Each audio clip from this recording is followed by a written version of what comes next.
It's the Eagle Community Television Forum with your host, Gary Shorman. Hi, everyone. I'm Gary Shorman. This is the Forum on Eagle Community Television. We have a great show. You'll see the guest right here on the right over here. His name is Bob Davis. Our Forum program is brought to you by, we got to have commercials here, Bob. Hayes Med. I understand. You know what? You were in radio. You started at KAYS Radio. You advanced. You went through to the Fort Hays State Tigers National Championships, then to the Jayhawks. Big now time, you've retired, and it's here on this program where you get to relive all of that. Well, how much time do we have? 15 minutes? I think we can probably do it. We can do it in 15. Condense it a little bit. Hey, it's great to have you here. There's a Jayhawk reunion out here where they're having golf going on. We have lunch coming up. It's nice for you to take a few minutes to talk to us about your career because so many people have listened to your voice on the radio, whether it be the Tigers or the Jayhawks. Congratulations on a great career. Well, it's been fun, but I was so fortunate to start at KAYS and come to Hays. I had never been to Hays when I got the job, and in fact, I think I'd been west of Salina once, going on a trip to Denver.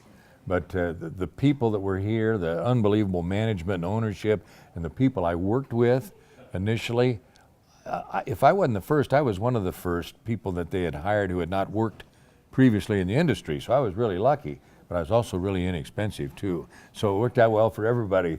And to work with the people I work with, like Mike Cooper and Ed Briley and Keith Cummings and Errol Wirtz and, consummate pros, and then to have, a guy like Bob Schmidt as the general manager and Bernie Brown was the TV manager. Bob Churchill was running the radio station.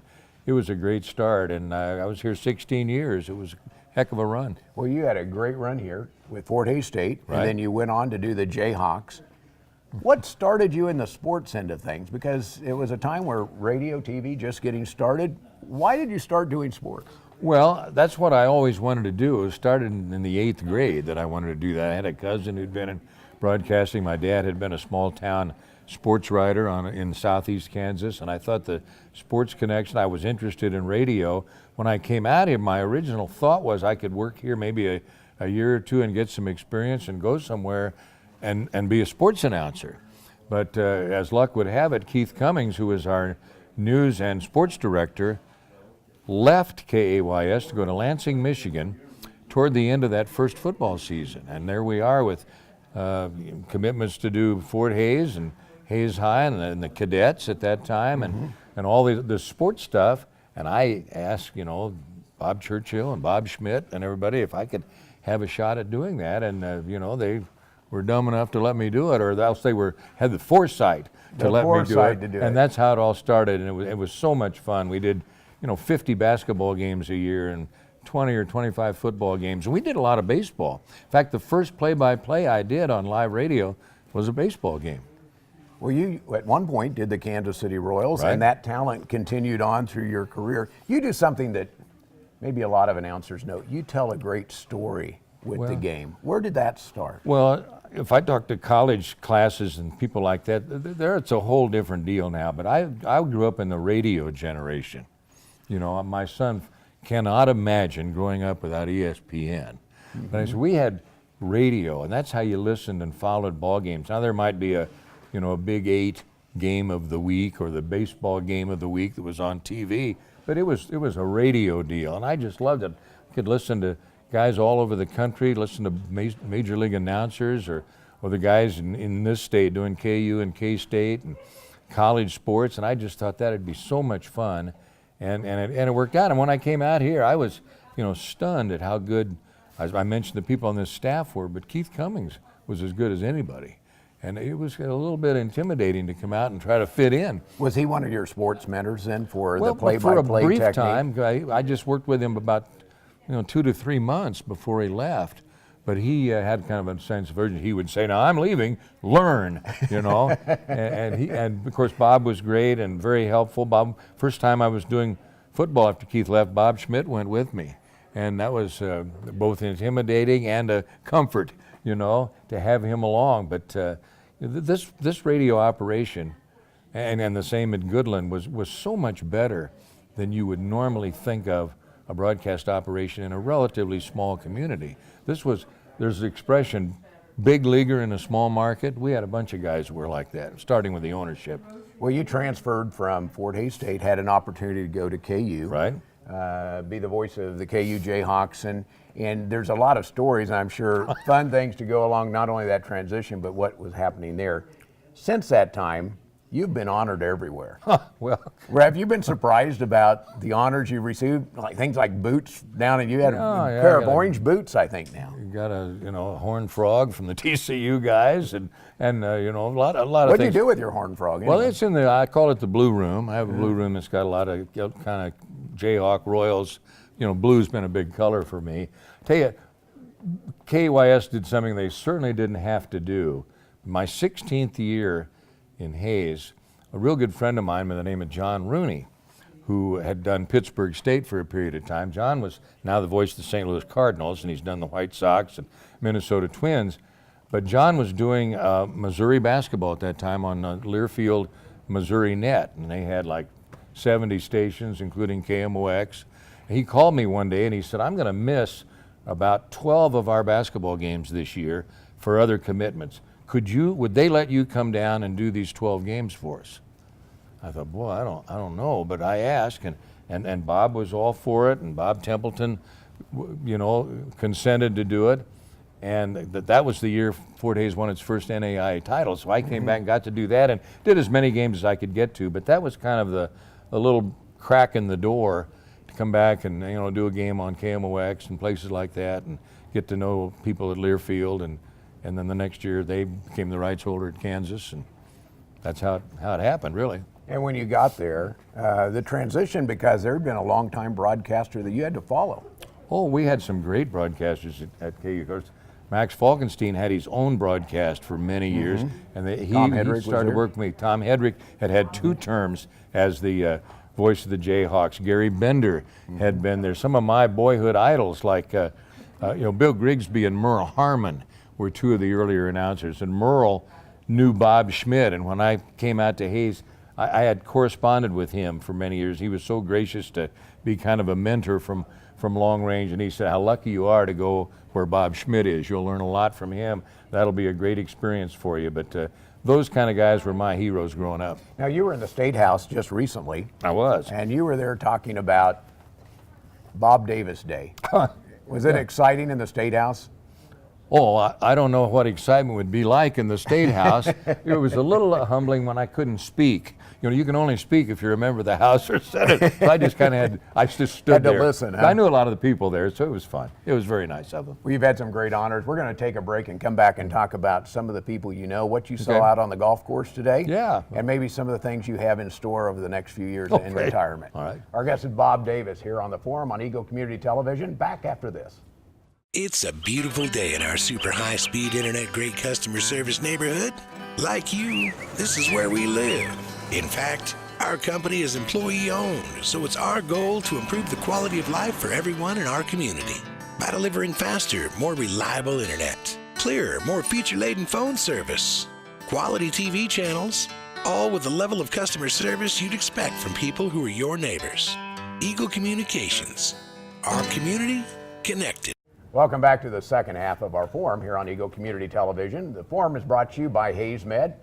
If you have any questions, comments, ideas, solutions for big problems, we'd like to hear those. Send those to me at gary.shorman@eaglecom.net. We'd like to hear from you. Our guest today in this exciting program, Bob Davis, former voice of the KU Jayhawks and the Fort Hays State Tigers, being honored all over the world for your efforts on the radio doing the Jayhawks. Before we go any farther, is there any 1 or 2 things you can pick out from your career that are the highlights? Wow. Gosh, there have been so many, Gary. I guess you think of basketball and how lucky I would be to be broadcasting national champions for both schools. And I always told Wyatt Thompson it took me 16 years at KYS to see a national title. He did it the very first year, but then to a couple of national championships at KU. And the real thing, though, is the association with people. You get to know the players. Mark Randall's at the KU event here in Hayes. He was one of my early star basketball players that I covered.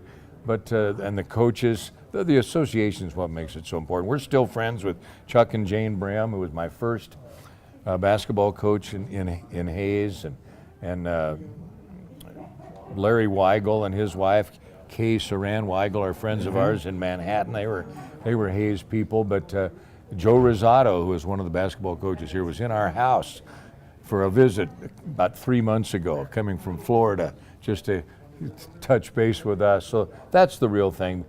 Guys like Bill Morris, people that you get to know over the years and enjoy their successes and also live through the sorrow when you have a tough loss or whatever. But that's what it's. We're not part of the story. We're telling about what the story is, but we're kind of on the periphery. When you're sitting on the sidelines, though, and you see the big scoreboard up there, Oh. and you hear your voice Yeah. with Mario Chalmers, and that's so you hear. Does that ever give you goosebumps?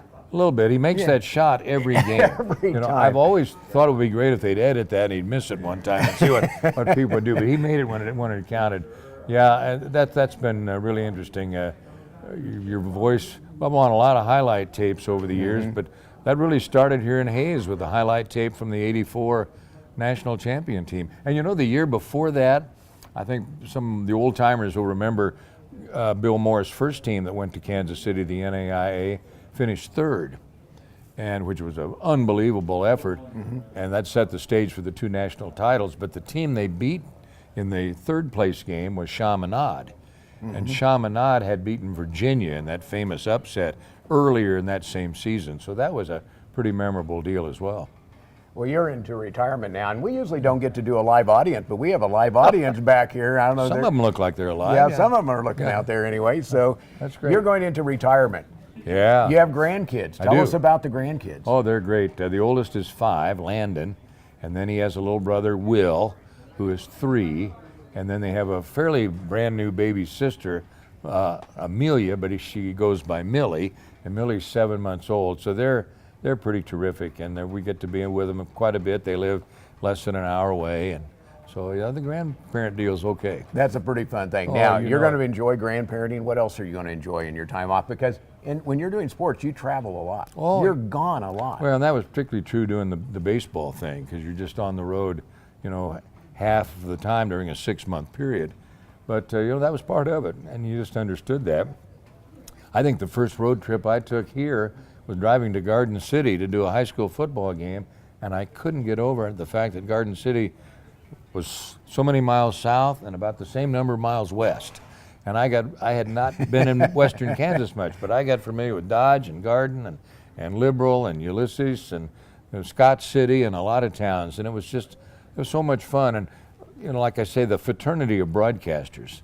As a sports guy, you get out a little bit, maybe more than if you're just in the studio all the time, and you have those relationships with other sports broadcasters. We just had our annual KAB sports seminar in Kansas City. I think we had about 170 people there this year. We've added the guys from It was a Missouri. big crowd. Yeah, it was a great crowd. And In fact, Steve Webster won a nice award there. He won the Hod Humiston Award, and joining some other KAYS sportscasters who have won that, and had a great speech. He's a very funny guy, as you know. And so I had lunch with Webby and with Gerard and Wyatt. We had our own little Hayes alumni table and had a great time. You were out on the golf course earlier today, just so people will watch. Did you see any spectacular golfers out there today? The guys were dressed really well, and they had some great equipment. They had Jayhawk heads for club covers, and there's some guys could hit it pretty well. I saw Joe Jeter really blast one, and so. Did Bill beat him though? His brother Bill was there as well, didn't he? Yeah, I just saw him on the one on number 5, so I'm not sure how they're doing overall. But they're all having fun. They're all smiling, and there's a lot of rock chalking going on. Well, it's great to have you here on the Thanks, program Gary. today. You've had a terrific tenure, not only at Fort Hayes, but at KU, and your And voice lucky. will live on for years and years and years on some of those highlight reels. Yeah, it's probably true, so there'll be something left. All right, very good. Bob Davis has been our guest here on the program today. Former announcer of the Jayhawks and the Tigers in high schools around western Kansas as He's well. high. I did the cadets even. You were and that's good, where I that heard. started. Yeah. All right. Bob Davis, our guest on the forum. It's brought to you by Hayes Med and by Eagle Communication. Our community connected. Hayes Med is your first and best choice for healthcare. They're the only facility providing tertiary level services in this region. With more than 70 physicians and 26 specialties ranging from heart, orthopedic, spine care, cancer, obstetrics and gynecology, wound care, rehabilitation and surgery, including the Da Vinci robotic surgery, Hayes Med is your comprehensive health provider for people throughout western Kansas. Hayes Med, helping people be healthy.